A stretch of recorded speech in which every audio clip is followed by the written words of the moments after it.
Welcome to Beyond the Bio with Tara the Connector, a podcast about people behind the success stories. I'm Tara Chody, entrepreneur, host, and passionate connector, and I believe that behind every achievement, there's a journey filled with lessons, courage, and connection. This show isn't about filters, highlights, or titles. It's about the real stuff, the risk, the growth, and the relationships that shape who we become. Because success isn't just what you do, it's who you are beyond the bio. Welcome to Beyond the Bio with Tara the Connector. In today's episode, I have a special guest, Miss Renee Jadan, and she is one of Michigan's top performing real estate agents and a nationally recognized leader in the real estate industry. While many people know Renee for her impressive sales numbers and awards, what truly sets her apart is her passion for serving others.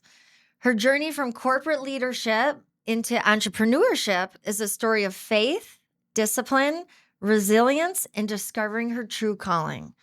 So Renee, thanks for being on today's episode of Beyond the Bio. Thank you so much. What an amazing introduction. I appreciate that. Thank you, Tara. I'm excited to be here.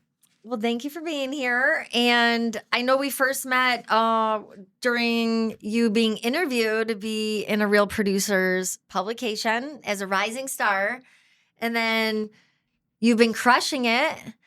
And really, you're with the Mark Z Real Estate Experts? Yes. It's been an amazing journey. I mean, just to see the fact that I've been in this journey for 6 years now, a publication company like Real Producers helps keep you stay motivated. It helps you inspire you to just keep thriving because really great moments like this and recognition come out of it. So it's been a beautiful 6 years. And, I think the fact that we met each other, which is very exciting. Yes. And I think that we've built a little bit of a friendship more than just acquaintance, which I love. Me too.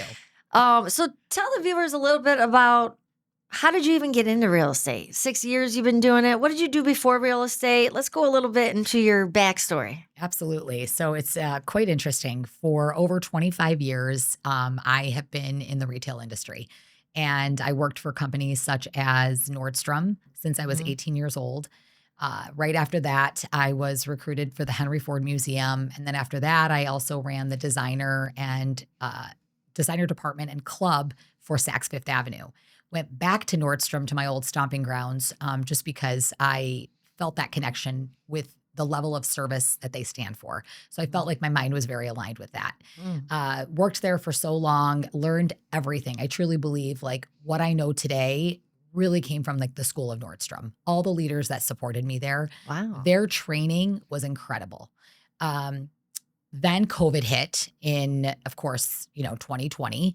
And that, I'm not going to lie, I was kind of slowly getting burnt out a little bit, but I did love what I did. So I had a conversation with my husband and we kind of didn't know where brick and mortar was going to go.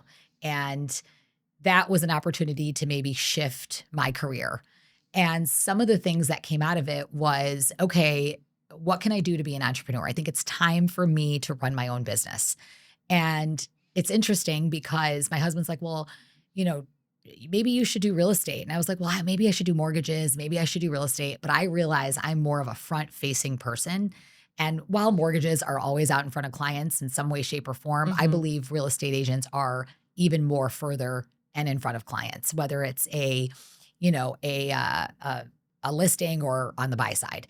So what really happened is I started exploring real estate and I came across Mark Z's Instagram page. And when we were actually driving up north, and this is really funny. I was like, he was just pouring out value, making somebody feel confident that that was the place to be to be able to be successful. And he was my old neighbor, which we watched him grow his business from being in the beginning all the way to just thriving. So I had sent him a direct message and said, I'm really interested in real estate. I'd love to make a visit out to the office. He invited me over, went to one of the meetings, and just felt this energy and this excitement from one of his recognition meetings, which we called like our mandatory meetings. And I felt pumped. He then shared with me everything that the brokerage has to offer, what kind of commitment he would be able to provide. And he said, go focus on getting your license. So got a little taste of that, went back, took the test 3 times. Yeah, I had to learn how to understand the questions Yeah. and then be able to get my license. And I told him that I would be starting the day after. So it was October 19th of 2020 that I got my license. I signed my my license with his brokerage. And then I told him that I wasn't going to start until January because I wanted to ride out fourth quarter with retail, because you know what retail looks like Oh, at the yeah. end of the year. So, and it was my commitment to my old bosses. And January 1st. So I took those 2 months to start promoting myself on social media so that people started to understand that this was going to be a new career for me. Okay. And by planting the seeds, getting the word out, it was awesome because I actually got a first referral literally in the month of December. Someone said, I have somebody for you. The person flipped houses. A buyer walked in and said, this house is not for me, but I need to buy a house. The person said, hey, I have the perfect person for you. So I ended up taking the client in the beginning of January. We pended them in 2 weeks. It was a $600,000 deal in Plymouth. And we closed the deal at the end of January. Now, mind Nice. you, as any real estate agent would do this, I took out $10,000 on the side as my supplemental income in case I wasn't going to do a deal in 90 days. I didn't even have to touch that because I was getting so much knowledge from the 2 months that I had investing in myself that right when January came and I transitioned, I was ready to roll and had success with my first deal. Wow. So that's kind of the story. I know it's a little longer, but No, I love that. yeah, it was a really cool experience. And when I had that winning moment, I was like, oh, I could totally do this. Right? And I'm going to keep doing this because the paycheck that comes out of it, and it wasn't even a company generated deal. It was, I brought that deal to the table. Yeah. So that was all through just social media and promoting myself. And so that's what happened. Okay. Well, that's pretty amazing because most Thank people don't get a deal in what? 60 to 90 days. Yeah. Because that's what I prepared for. Yeah. Yeah. I mean, that's pretty impressive. Yeah. So what did your first year look like? Mm-hmm. So you started in January. Yeah. I know Mark does a lot of training and by the way, the energy, I have noticed that when you walk into a meeting or the office, there's definitely an energy. It's a contagious energy. Like you want to be a part of it, right? Yes. So tell me a little bit about some of the training that you've done to get to where you are. Yeah, I think that's a great question. And if anyone was listening to this is really good feedback for them. So I would probably say my first year, I tapped into everything. I wanted to put myself through the school of real estate. Now, you get your license, and getting your license is really understanding the laws of real estate. Right. But when you are working for a brokerage and a team, you are literally learning the skill, how to sell real estate. And that's not far away from what I did before. Mm-hmm. So it's just selling a different product, right? We're selling homes, we're not selling clothes. But so really it's a relationship-based business. So I was able to bring the relationship-based portion of the job to the table. But it really was understanding the skill that Mark, Z, and the team had to offer. And I could share 2 things out of that. One, I would say I totally invested and tapped into every different resource. If there was a training going on contracts, we had something called boot camp.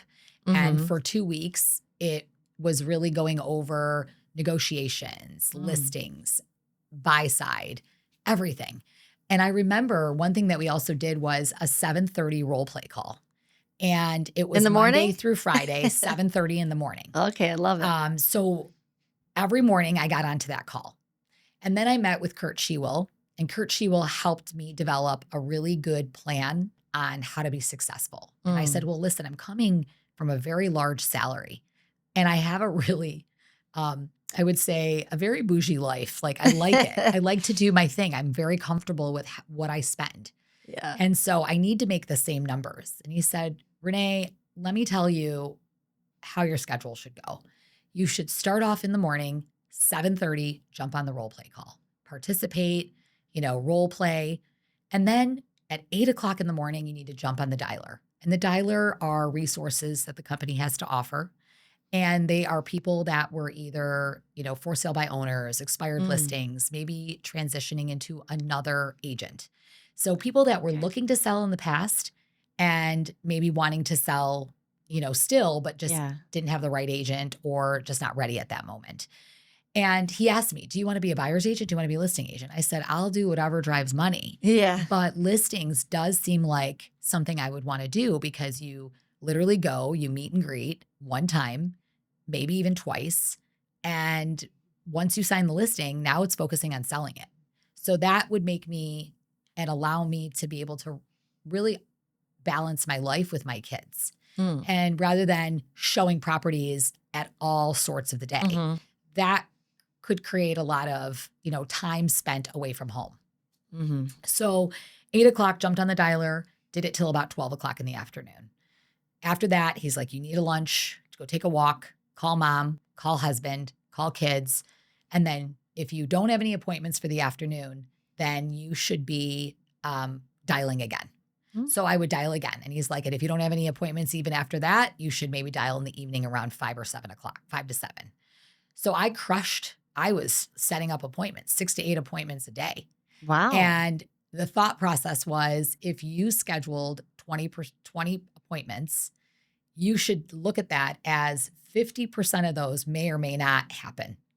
So even if you scheduled 20 appointments and then you had 10 still standing, and out of the 10, maybe 5 of them actually sold, and then you multiplied that by 3% commission, Yeah. that's a It's hell of lot. a paycheck. Yeah. So he kind of made me start thinking about how to, make this is a numbers driven business. Mm-hmm. And so I did that for my first year, generated my own business. I did $10 million on my first year, Amazing. which was incredible.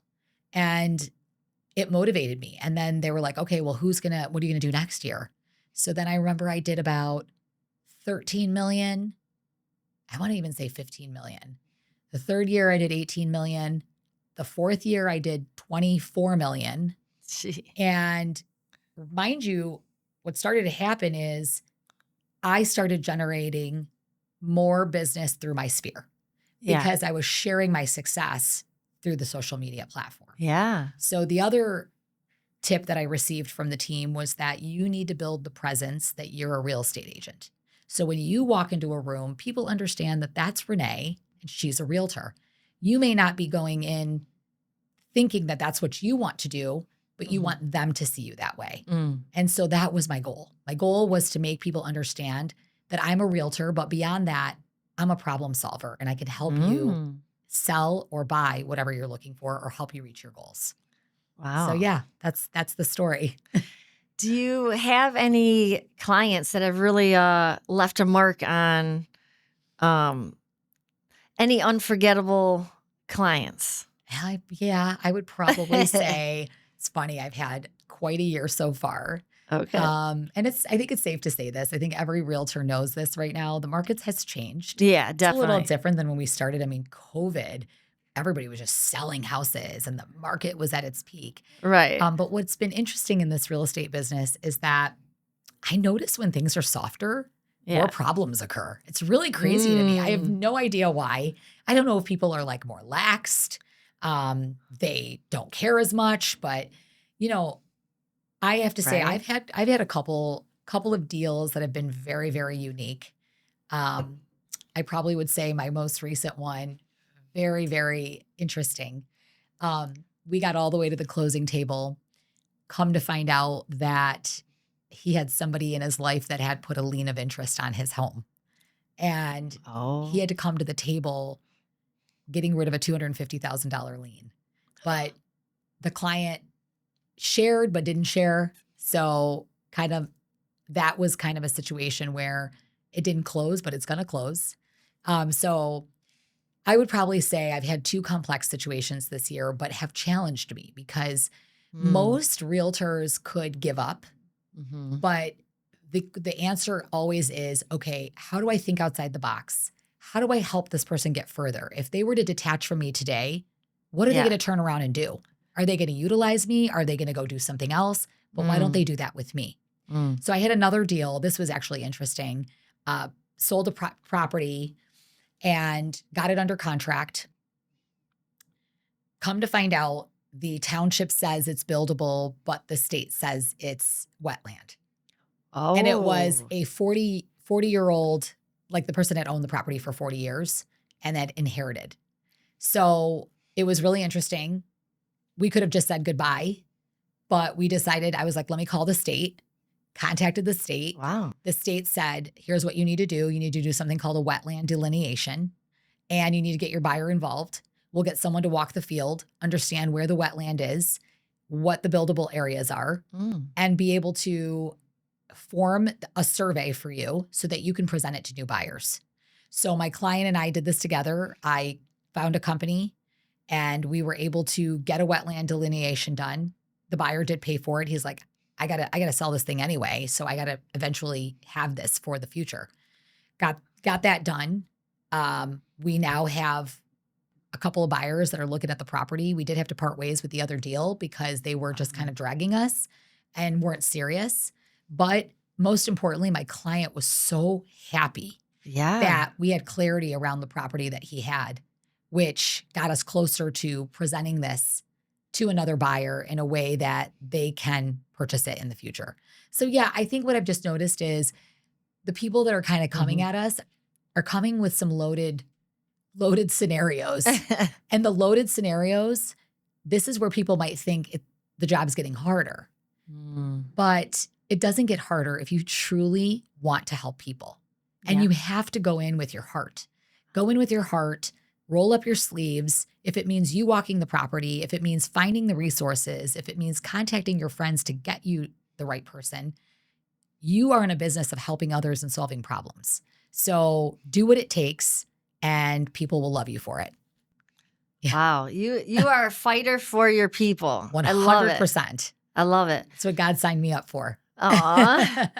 So you obviously, just pointing out this scenario, how important are building relationships, even with vendors and having connections? How important is that to you and your business? Gosh, I believe relationships, whether it's vendors, partners, people. I'm at a coffee shop. I'm at Lifetime Fitness.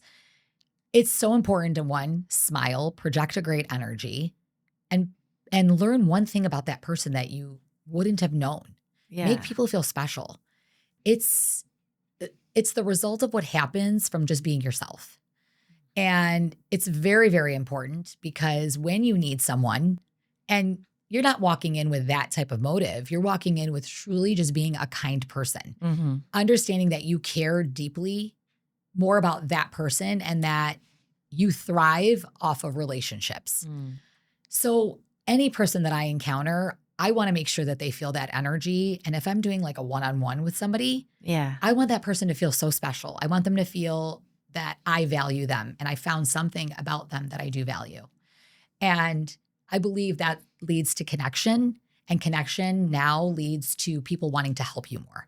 So when you do have that question, or when you do have an opportunity to need help, I've never had a problem getting help from someone because they truly like me and I like them. For beyond what we need, because it's not about what you need.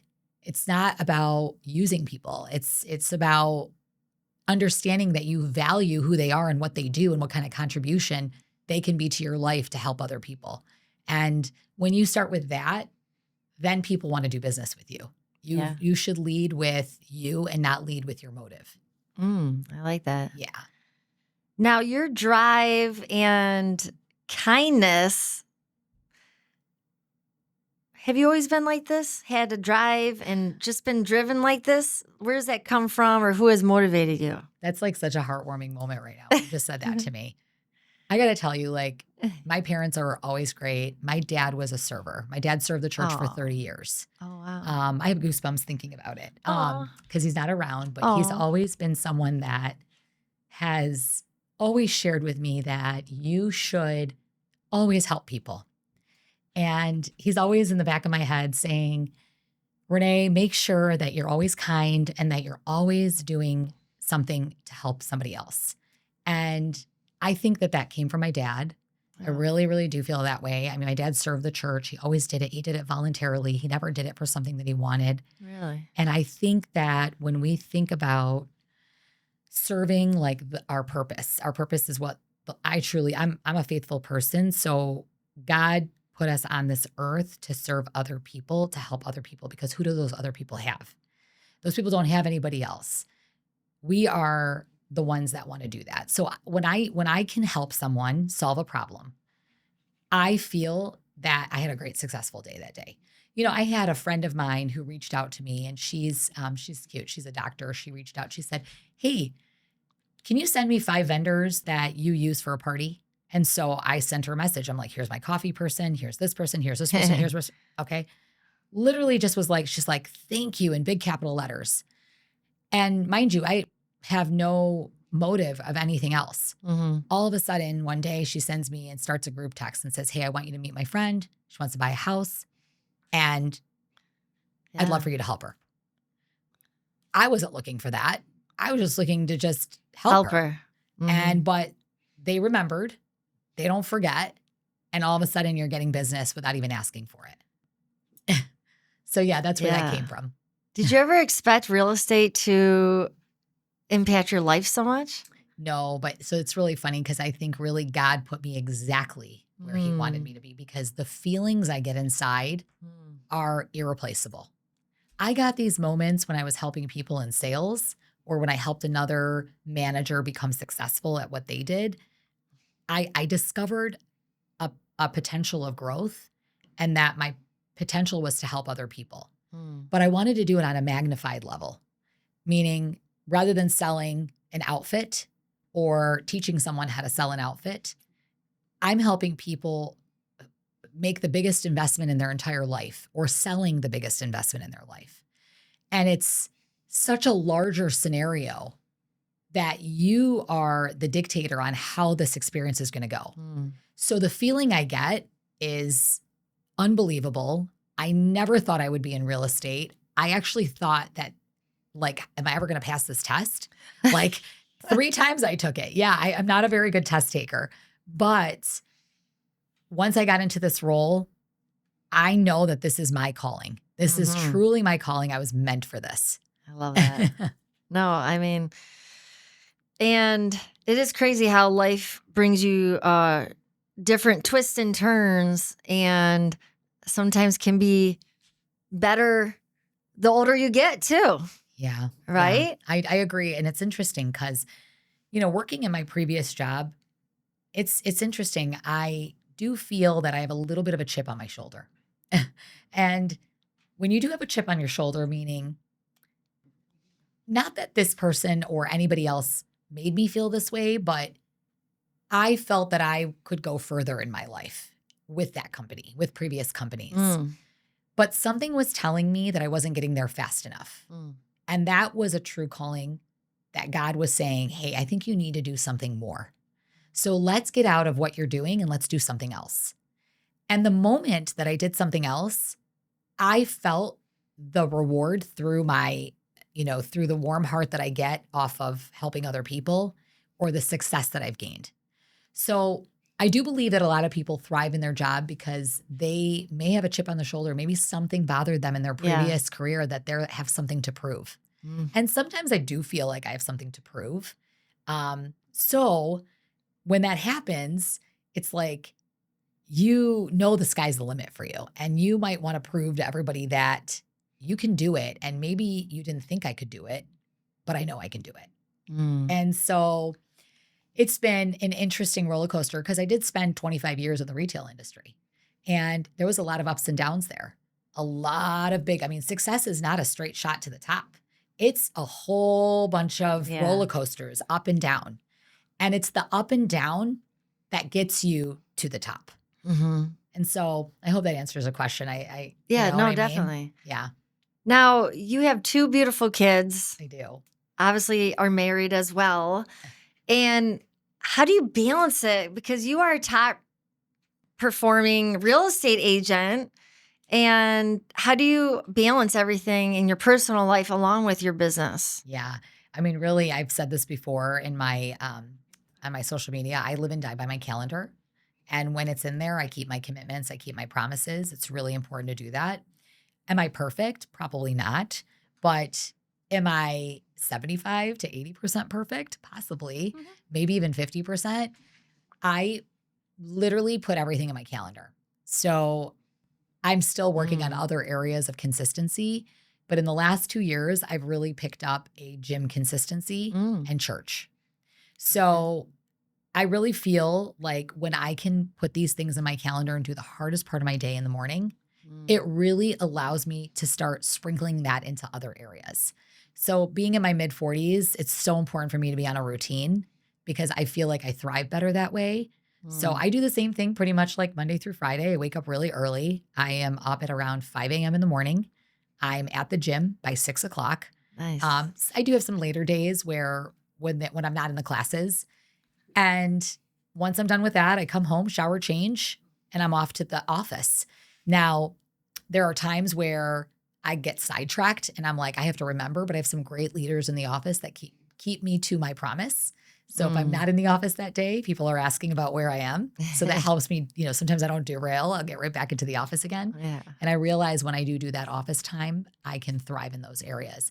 Now, long gone are the days where I was in four walls. I worked in four Mm. walls. So that was really hard because I couldn't watch my kids play, Right. or I had my in laws watching them, or my family. Mm. So I think by having the freedom to be able to work, I could do this at any time of the day as long as I'm planning for it. So I do put my personal stuff in first. Okay. And I do put my family time in there. I put my church time. I put all the things that I want to do that make me happy. Okay. And then work gets plugged in. And I Mm. do that. I know we have to be very careful because you can't have that overpowering your calendar. But at this point in your life, you're not super selfish about your time. You're just doing the things that you want to do to make you happy. So my gym is in there and it's non-negotiable because I know I'm going to be crabby when I leave. If I don't go to the gym, I'm going to be crabby. Mm. And so I build the most energy and then I start plugging in work and it goes all over the map on the calendar. And then my kids get their attention. All my son's games are already in my calendar for all of 2027. And Nice. then my daughter, the time that we get alone, it's special. She always gets the time and they get the time. So it's really about balancing, scheduling, and executing what you have on your calendar. If it's in there, it's happening. I appreciate that reminder because I've noticed myself not going to the gym as often. And I'm like, oh, it's not in my calendar. Like, it's as simple as having it there. Yeah. And I feel like those that don't have every little thing in their calendar are the least productive. Oh, absolutely. I mean, are you going to be perfect? But start with something that you really want to get better at. So if it's family, you should look at your calendar and go, okay, am I going to spend an hour or 2 hours with my family? The biggest area of opportunity in your life should be the first thing on your calendar. Mm. And then start building other things in there. What's second? What ranks second? What ranks third? Like what else? What percentage of my time in the four Mm. aspects of life am I doing really well? And what am I failing at? And I do say that, like look at it as how is my health, career, Mm. family, faith. I look at four of those things and I think, what is getting the most attention right now and what's not? And then how can I fix that on my calendar? Because we're Mm. never going to be perfect. But I know that I am 60 pounds lighter than I was 2 years ago. Mm. Now, is it all about weight? No, I feel amazing. And Yeah. that's important. And health Yeah. is so important to the energy that you portray when you're Mm. working with people. So, in my opinion, I was struggling with that. So, that was the first thing on my calendar. And my goal was, how am I going to do this every day and be consistent? Once I learned how to be consistent in that aspect, and I'm like, oh, what's the second part of life that I'm not doing really well at? Let's put that in the calendar. Nice. And then we'll go to the third, and then we'll go to the fourth. Do I have it all together? No. But if you are 50% better than you were before, progression and not Mhm. perfection. I like that. Yes. So, who in your life has been a big influence on you? Who has made an impact on you and your not just business, maybe personal life? Is there anyone you can think of?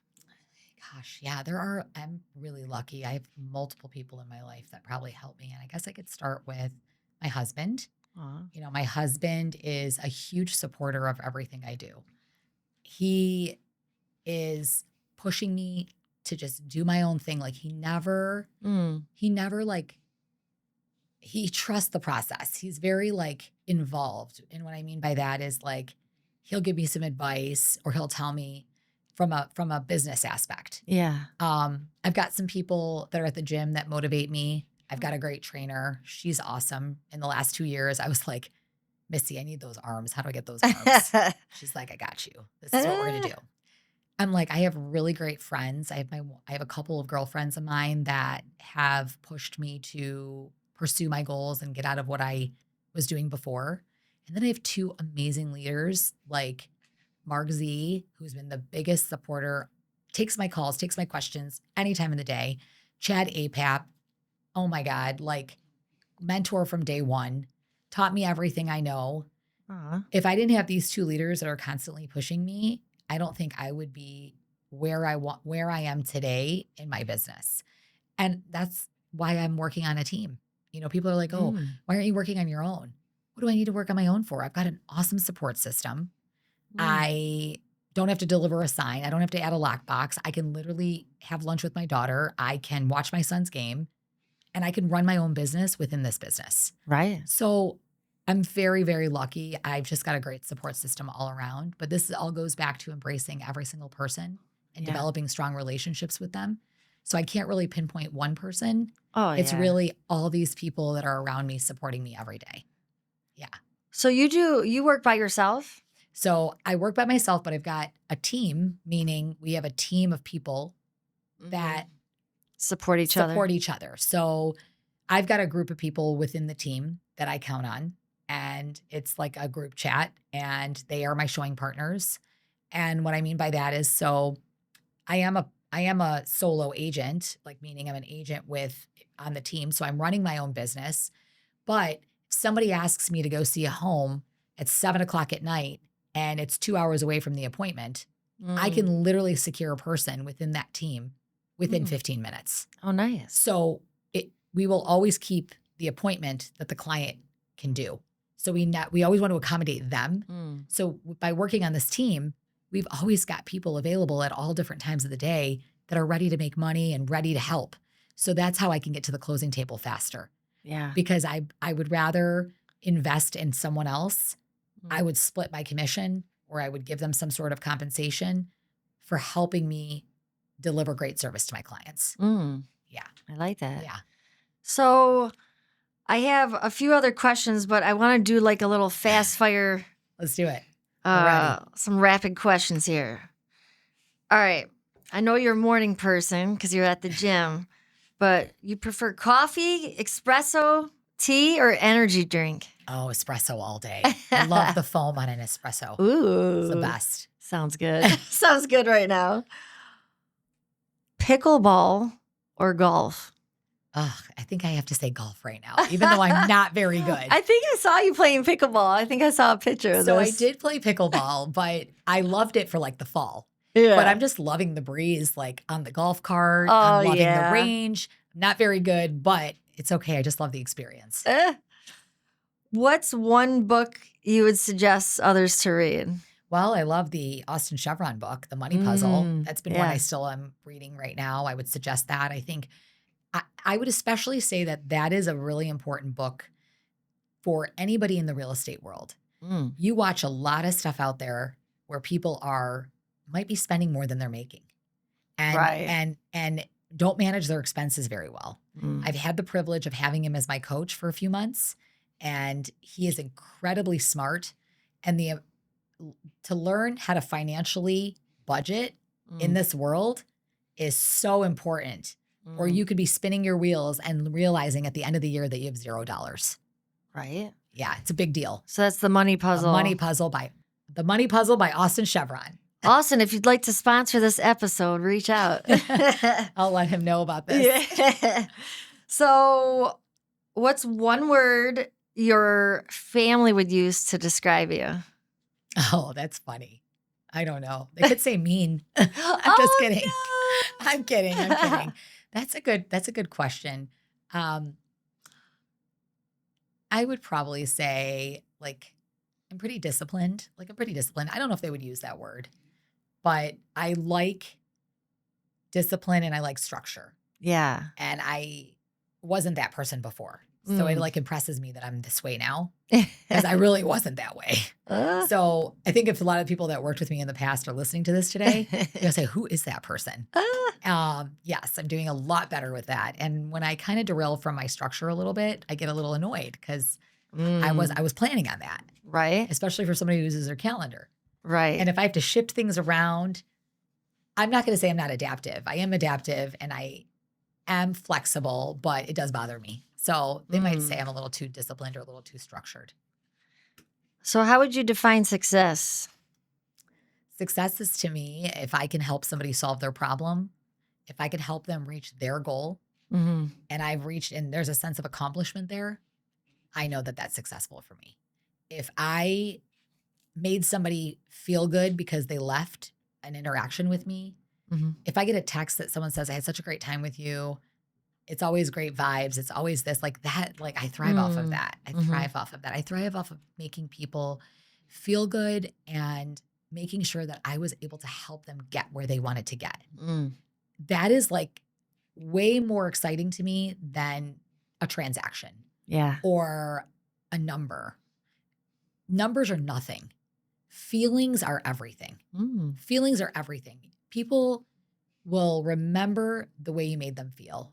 And that will flourish into word of mouth Mm. or just developing a stronger relationship with people. For me, success is helping other people. And like I said, rolling up your sleeves earlier and just doing what you need to do to help somebody. Mm. That to me is probably the most successful part of life, just life. Love Yeah. it. So what do you have up and coming? Anything up and coming that you'd like to tell the viewers about? Yeah, absolutely. Should I look over here and tell everybody? Sure. All right. So I believe like the biggest thing right now is I'm going to spend my time grinding, but we do have one big event that I do every year. And it is a fundraiser and it's called an Evening of Hearts and Miracles. Mm-hmm. And it started with the collaboration with Prime Concepts Detroit. There are two people there, Stoli and Joe Barbat, who helped me create my first event. So last year, we raised $15,000 that goes to the Children's Foundation. And Children's Foundation is a organization that helps support funds for people to get cancer treatments, help children with their medical bills, Yeah. hospitalizations, immunizations. And for me, it was like, what organization am I going to help? It is back to the children. So it's going to be on January 29th. Last year, we maxed it out at 250 people. We're hoping to do the same again this year. However, if it does blow out, we are prepared to do a, kind of 2-level and maybe Mm-hmm. sell more tickets. But January 29th, it usually starts at 7 p.m. and it's going to be at Aurora on the Lake. And it is going to help the Children's Foundation. So very excited about it. And I had the pleasure of being at your first event. I came with my sister. We had a Yes. fabulous time. The atmosphere was really amazing. The food spread, Yeah. and again, a great cause. Yeah, it So was. You know what's great about that too is I was really surprised. We had a lot of big people there. So I had doctors, I had attorneys, yeah. and these are all people that don't live in my circle every day, Okay. but wanted to come out and Love support. that. And when I say don't in my circle, meaning part of my daily, but people that we respect one another. Mm-hmm. We had Real Push Podcast there too. Mm-hmm. They were doing interviews, and this is a room you want to be in. This is a room that you don't want Yeah. to miss because there's some really special people there. And if Mm. you can make some connections with those people, build relationships, it definitely will take you further. 100%. Yeah. So how can the viewers get in touch with you? What's the best way?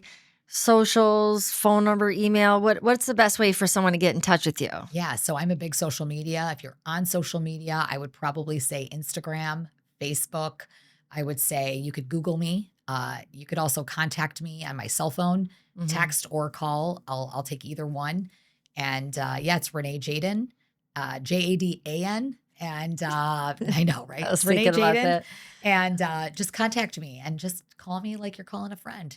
Yeah. Well, I appreciate you being on Thank you. my podcast, and I'm thankful to be on your podcast. oh, Thank you so well, much. I always appreciate your support with everything I do, and I'm happy to support you in anything you do. I will always support you. Oh, thank you. You're welcome. Well, thanks again, and we'll see you on the next episode of Beyond the Bio with Tara the Connector. Thank you so much for spending this time with us on Beyond the Bio. If today's conversation resonated with you, be sure to subscribe so you don't miss future episodes. You can watch the full episode on YouTube or listen wherever you get your podcasts, including Spotify and Apple Music. And if you want more behind the scenes content, clips, and updates, be sure to follow us on social media. You can also learn more, connect with me, and explore everything we're building at taratheconnector.com.